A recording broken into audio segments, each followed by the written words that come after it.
If you had a chance to time travel and go back into the past and meet one of your favorite authors, would you do so?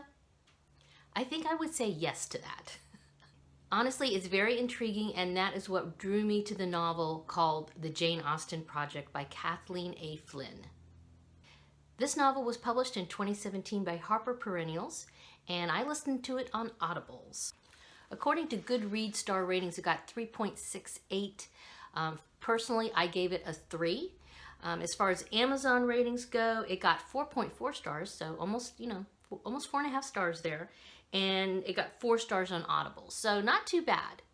All right, so here's the basic premise of the novel. We have 2 characters who go back in time, Rachel and Liam. Rachel is our protagonist. She is the person that tells us the story in her first-person point of view. Liam is her partner as far as time travel goes. He is already, though, he has a girlfriend back home, and so, there's obviously going to be some sort of romantic tension. You kind of get that feeling pretty early on in the novel. So Rachel and Liam are from the future, and they are tasked with the job of going back in time and basically ripping off Jane Austen. Okay, they're supposed to get to know her, become ingratiated with her family, and then once they get into the house, they are supposed to steal a novel or a manuscript of a novel that supposedly she had finished, but it was never actually published, and that's the novel The Watsons. So The Watsons is an unfinished novel that today, in this time period slash, I don't know what, part of the wormhole that we're in, The Watsons was never finished. But they have, in their time period in the future, they have information that tells them that supposedly she did finish the novel, but for whatever reason decided not to try to publish it. They're not really sure why. And then along with stealing the manuscript of the novel, they are also supposed to steal letters that her sister Cassandra had destroyed after the author's death. So yeah, it's a big undertaking for them. So let me go over the pros and cons. Okay, the pros. Obviously I liked it okay because I gave it 3 stars. And some of the things that I liked about it, the premise, first of all, I mean, in fact, I need to probably apologize to everybody. I'm a Jane Austen fanatic, and in fact, right now I'm in the middle, or at the beginning stages. I'm not in the middle yet. I'm at the early stages of writing and editing a book about Jane Austen. I have a contract with a publisher, and I have a partner who's helping me with it. We have 2 of us working on it, along with a slew of other authors. So so I'm kind of really in the Jane Austen mode, if you notice. A lot of books I'm reading are related to her right now. So that said, the premise of kind of creating this, sci-fi sort of connection to her, I thought was really an interesting premise. I really liked that idea of it. And so that was really appealing to me. I also like the historical aspects of the novel.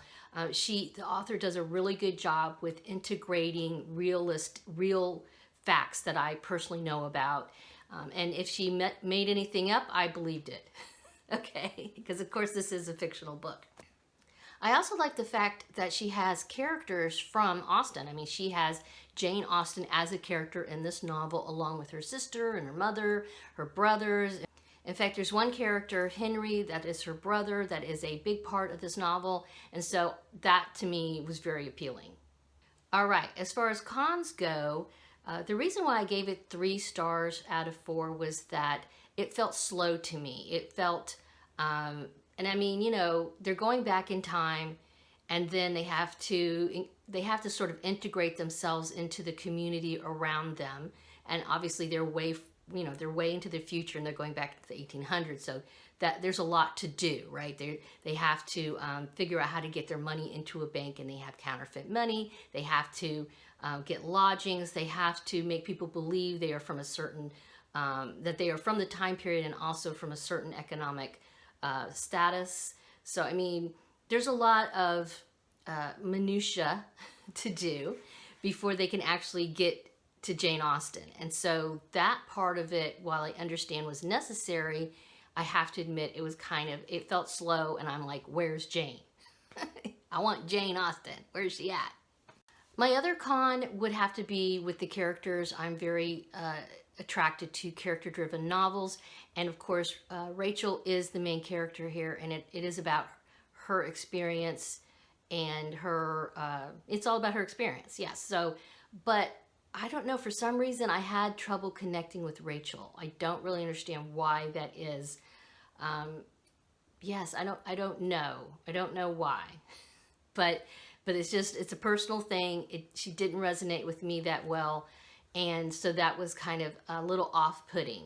So the slowness and my lack of connection to the protagonist kind of put a damper on my enjoyment. But like I said, overall, I gave it a 3. And honestly, especially if you are a Janeite. If you're a Janeite, this I think is something you should add to your reading list.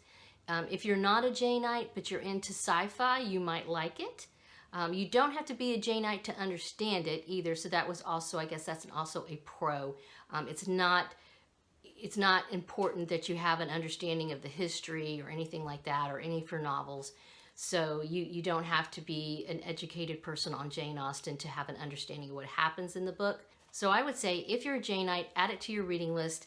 If you're a sci-fi person, definitely consider it. If you're looking for some sort of romance novel, this might be a little slow for you.